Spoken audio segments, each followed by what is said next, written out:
ಎಲ್ರಿಗೂ ನಮಸ್ಕಾರ. ಪುಷ್ಪ ಶೆಟ್ಟಿಸ್ ಕುಕಿಂಗ್ ಡೈರಿಗೆ ಸ್ವಾಗತ. ನಾನಿವತ್ತು ಚಿಕ್ಕು ಕೇಸರಿ ಭಾತನ್ನು ಮಾಡೋಣ ಅಂತಿದ್ದೀನಿ. ಅದಕ್ಕೆ ನಾನಿಲ್ಲಿ 1 ಕಪ್ಪು ಚಿರೋಟಿ ರವೆಯನ್ನು ತೊಗೊಂಡಿದ್ದೀನಿ. ನೀವು ಬಾಂಬೆ ರವೆ ಬೇಕಾದರೂ ತೊಗೋಬೋದು.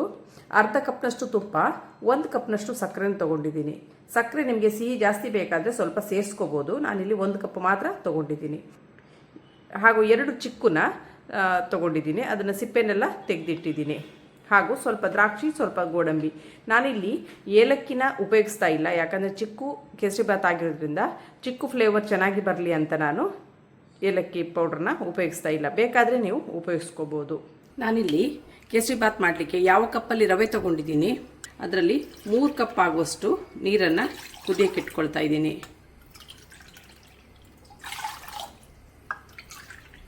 ಇದೀಗ ನೀರು ಚೆನ್ನಾಗಿ ಕುದೀಲಿ. ಈಗ ಅಷ್ಟರಲ್ಲಿ ನಾವು ಕೇಸರಿ ಭಾತನ್ನು ಪ್ರಿಪೇರ್ ಮಾಡೋಣ. ಈಗ ನಾನಿಲ್ಲಿ ಬಾಣಲೆಯನ್ನು ಬಿಸಿಗೆ ಇಟ್ಕೊಂಡಿದ್ದೀನಿ. ಅದಕ್ಕೆ ಒಂದು 2 ಸ್ಪೂನು ತುಪ್ಪವನ್ನು ಹಾಕಿದ್ದೀನಿ.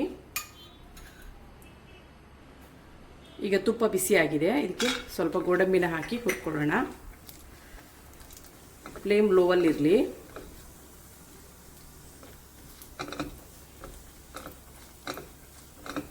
ಗೋಡಂಬಿ ಸ್ವಲ್ಪ ಕೆಂಪಕ್ಕಾಗುವಾಗ ತಗೊಂಡಂಥ ದ್ರಾಕ್ಷಿನೂ ಇದಕ್ಕೆ ಸೇರಿಸ್ತಾ ಇದ್ದೀನಿ.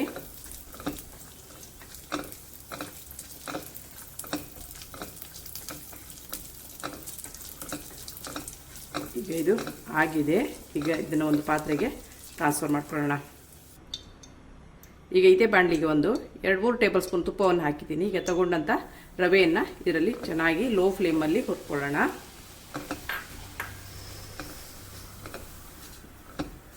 ರವೆ ಚೆನ್ನಾಗಿ ಉದ್ರಾಗಿ ಹುರ್ಕೊಳ್ಳೋಣ.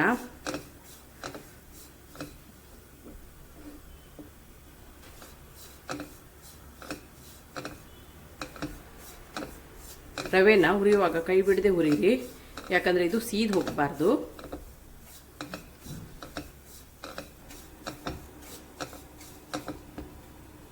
ವೀಕ್ಷಕರೇ, ಇದೀಗ ರವೆ ಒಂದು 4ರಿಂದ 5 ನಿಮಿಷ ನಾನು ಹುರ್ಕೊಂಡಿದ್ದೀನಿ. ಈಗ ಈ ಹಂತದಲ್ಲಿ ಈಗ ನಾನು ಚಿಕ್ಕುನೇನು ತೊಗೊಂಡಿದ್ದೀನಿ, ಅದನ್ನು ಚೆನ್ನಾಗಿ ಸ್ಮ್ಯಾಶ್ ಮಾಡಿ ಇಟ್ಕೊಂಡಿದ್ದೀನಿ. ಅದನ್ನು ಈಗ ಹಾಕ್ತಾ ಇದ್ದೀನಿ. ಹಾಕಿ ಸ್ವಲ್ಪ ಹುರ್ಕೊಳ್ಳೋಣ.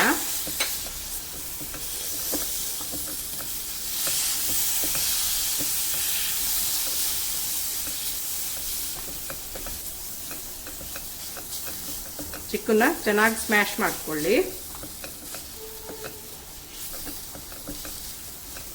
ಇದೊಂದು 2 ನಿಮಿಷ ನಾನು ಹಾಗೆ ಹುರ್ಕೊಂಡಿದ್ದೀನಿ. ಈಗ ಇದು ಚಿಕ್ಕನ್ನು ಚೆನ್ನಾಗಿ ಹುರ್ಕೊಂಡಿದ್ದೀನಿ. ಈಗ ನಾನು ತಗೊಂಡಂಥ 1 ಕಪ್ ಸಕ್ಕರೆನ ಹಾಕಿ ಸ್ವಲ್ಪ ಹುರಿತಾ ಇದ್ದೀನಿ. ಸಕ್ಕರೆ ಮಿಕ್ಸ್ ಆದರೆ ಸಾಕು.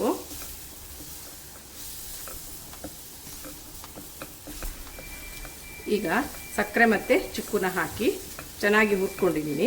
ಈಗ ನಾನು ಆಲ್ರೆಡಿ ನೀರನ್ನು ಕುದಿಯೋಕೆ ಇಟ್ಟಿದ್ದೀನಿ. ಈಗ ಇದು ನೀರು ಕುದ್ದಿದೆ. ಈ ಹಂತದಲ್ಲಿ ಈಗ ನೀರನ್ನು ಇದಕ್ಕೆ ಸೇರಿಸೋಣ.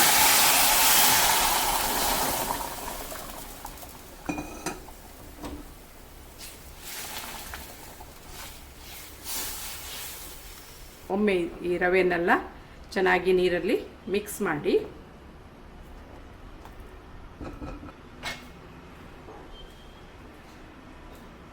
ಈಗ ಇದನ್ನು ಮುಚ್ಚಿಡೋಣ. ವೀಕ್ಷಕರೇ, ಇದೀಗ ನಾನೊಂದು 3 ನಿಮಿಷ ಮುಚ್ಚಿಟ್ಟು ಬೇಯಿಸಿದ್ದೀನಿ. ಈಗ ರವೆ ಎಲ್ಲ ಅರಳಿದೆ ನೋಡಿ. ಇದು ಇನ್ನೊಂದು 2 ನಿಮಿಷ ಹೀಗೆ ಬೇಯಲಿ.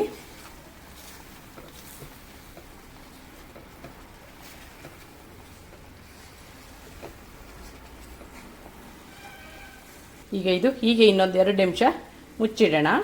ಅದು ಚೆನ್ನಾಗಿ ಬೇಯಲಿ. ಆಗಿದೆಯಾ ನೋಡೋಣ. ಇದು ಎಲ್ಲ ರವೆ ಚೆನ್ನಾಗಿ ಇದರಲ್ಲಿ ಅರಳಿಕೊಂಡಿದೆ ನೋಡಿ. ಈ ಹಂತದಲ್ಲಿ ಸ್ವಲ್ಪ ತುಪ್ಪವನ್ನು ಮಧ್ಯದಲ್ಲಿ ಹಾಕಿ ಇದನ್ನು ಮುಚ್ಚಿಡೋಣ.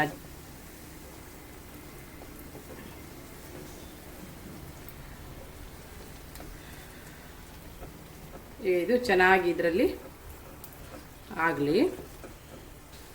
ವೀಕ್ಷಕರೇ, ಇದೀಗ ಆಗಿದೆ, ಚೆನ್ನಾಗಿ ಬಂದಿದೆ ನೋಡಿ. ಈಗ 1 ಟೀ ಸ್ಪೂನ್ ಆಗುವಷ್ಟು ತುಪ್ಪ ಉಳಿದಿದೆ. ಈಗ ಅದನ್ನು ಇದಕ್ಕೆ ಸೇರಿಸಿ ಬೇರೆ ಪಾತ್ರೆಗೆ ಟ್ರಾನ್ಸ್ಫರ್ ಮಾಡ್ತಾ ಇದ್ದೀನಿ. ಈಗ ಹುರಿದಿಟ್ಟಂಥ ದ್ರಾಕ್ಷಿ ಗೋಡಂಬಿನ ಸೇರಿಸ್ತಾ ಇದ್ದೀನಿ.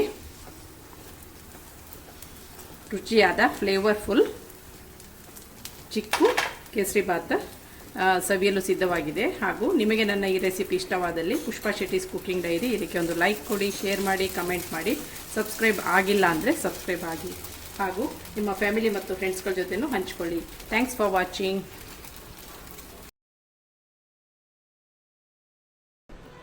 ವೀಕ್ಷಕರೇ, ಶುಚಿಯಾದ ಚಿಕ್ಕು ಕೇಸರಿಬಾತ್ ಸವಿಯಲು ಸಿದ್ಧವಾಗಿದೆ. ವೀಕ್ಷಕರೇ, ಇದು ತುಂಬ ಚೆನ್ನಾಗಿ ಬಂದಿದೆ. ಚಿಕ್ಕುವಿನ ಫ್ಲೇವರ್ ಅಂತೂ ತುಂಬ ಚೆನ್ನಾಗಾಗುತ್ತೆ. ಇದನ್ನು ಒಮ್ಮೆ ಟ್ರೈ ಮಾಡಿ. ನಾನು ಹೇಳಿದ ಮೆಥಡಲ್ಲೇ ಮಾಡಿ, ಚೆನ್ನಾಗಾಗುತ್ತೆ. ಸಕ್ಕರೆನ ಕೆಲವರು ಆಮೇಲೂ ಸಹ ಹಾಕ್ತಾರೆ. ನಾನು ಮಾಡೋ ಮೆಥಡು ಇದಾಗಿರುತ್ತೆ. ಯಾವಾಗಲೂ ಇದನ್ನು ಮಾಡುವಾಗ ಫ್ಲೇಮು ಲೋವಲ್ಲಿ ಇರಲಿ, ಹೈ ಫ್ಲೇಮ್ ಇಟ್ಕೋಬೇಡಿ. ಪೇಸ್ಟ್ ಮಾಡಿಯೂ ಕೆಲವರು ಹಾಕ್ತಾರೆ. ನಾನು ಈ ವಿಧದಲ್ಲಿ ಮಾಡ್ತೀನಿ.